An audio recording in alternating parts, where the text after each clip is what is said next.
Going to be training arms today, so it's okay to be a meathead and flex your guns in between sets.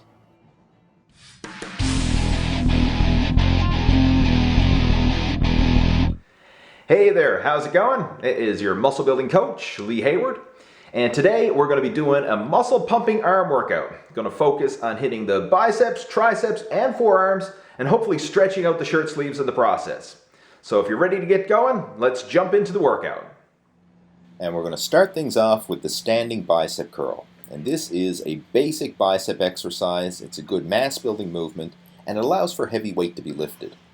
Now you can use either the straight barbell or an easy curl barbell.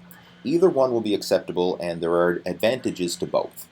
When you use an easy curl bar, it tends to be a bit more comfortable on your wrists and your elbows. But when you use the straight barbell, it tends to give you a bit more of a peak contraction in the biceps because your hands are supinated more so when you're grabbing a straight barbell. It's really personal preference which one you use, and you can make gains with either one. And the next exercise is the decline bench tricep extension. And this is a good overall mass building move for the triceps. Now you've probably seen people do this on a flat exercise bench, and that's a good variation. But I like doing it on a decline bench, and the reason is because it allows you to get a greater range of motion in the bottom. You can actually stretch out your triceps a little bit more when you do this movement on a decline. And by doing that, it actually transfers some of the stress from the elbow joints and transfers it to the actual tricep muscle.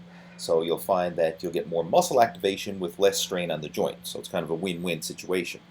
So if you've never done tricep extensions on a decline bench, then I encourage you to give it a shot and see how it works for you. I mean, chances are you may actually prefer it more so than the flat bench variation. Now I'm going to do some alternate dumbbell curls for the biceps.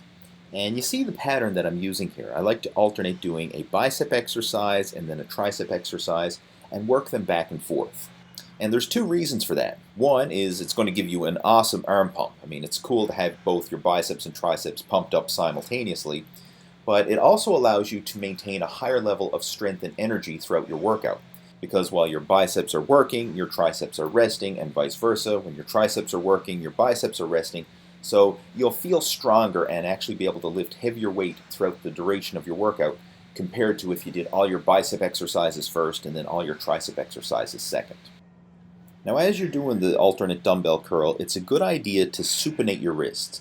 And all that means is you're going to start with the dumbbells facing your sides, and as you curl them up, I want you to twist your wrist so that your palm is facing towards you at the top of the movement.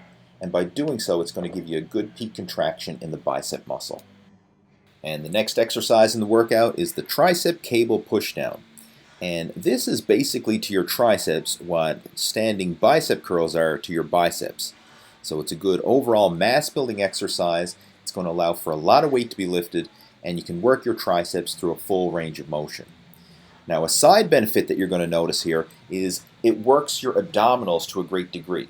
I mean, unlike doing a standing bicep curl where you have to contract your lower back in order to stabilize yourself, with the tricep push down you actually have to contract your abdominals in order to keep yourself forward as you're doing the exercise.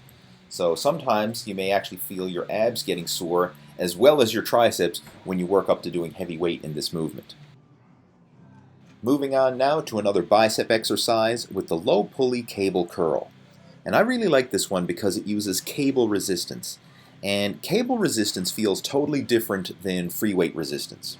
I mean, when you're lifting free weights, barbells and dumbbells, a lot of times the majority of the tension is in the mid-range. And you kind of get a bit of a break at the top and a bit of a break at the bottom. But I find when you're using cables, you have a more consistent strength curve throughout the entire range of motion. So you get resistance right from the start and all the way up to the top when you get a good peak contraction.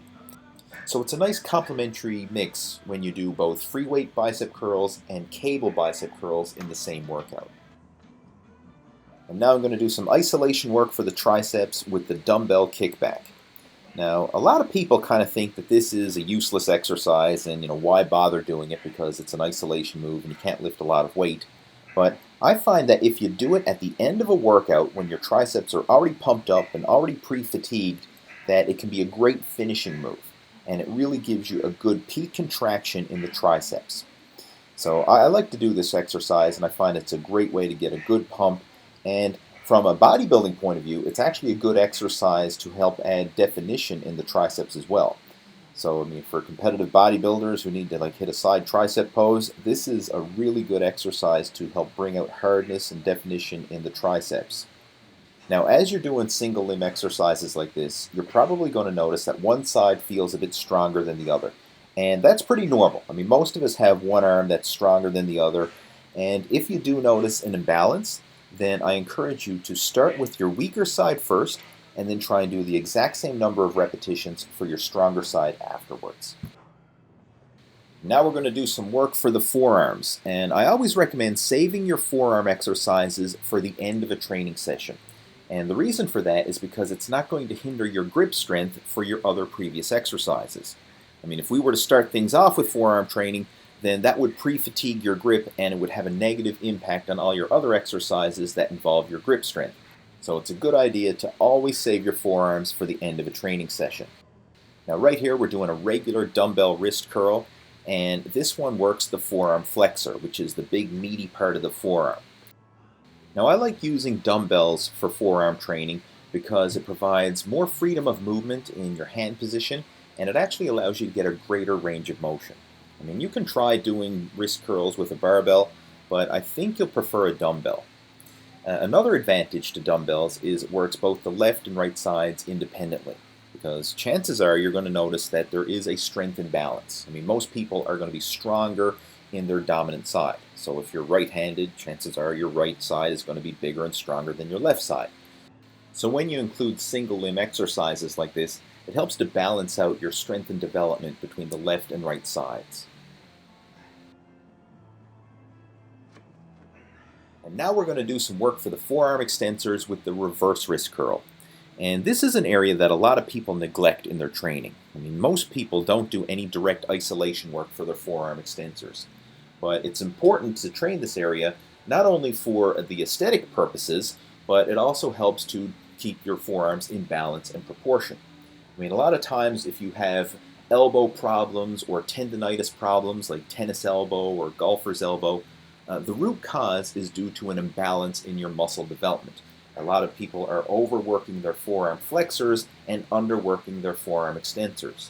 So by keeping things in balance and proportion and doing exercises for both sides of the forearms, it helps to minimize potential injuries like this down the road.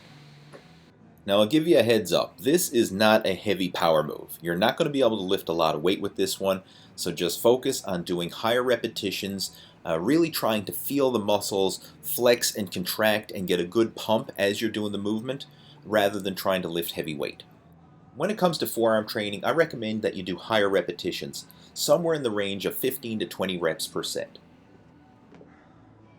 So there you go, a complete muscle pumping arm workout. I hope you enjoyed the video.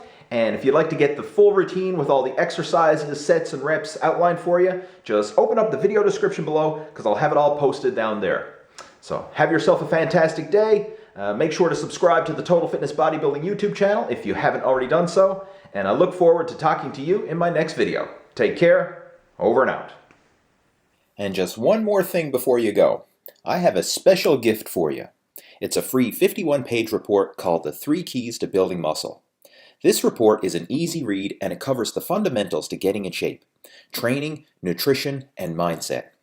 The training section will show you how to combine strength training workouts and cardio conditioning together for building lean muscle while burning body fat at the same time. The nutrition section will show you how to figure out the exact number of calories that you need for your body type and the proper ratio of protein, carbohydrates, and fat. It even outlines a sample daily meal plan that you can follow along with. And finally, the section on mindset will help set you up for success by taking a practical and realistic approach to goal setting and following through with your fitness program. To download your copy, just click on the link in the video description below or visit my website at leehayward.com.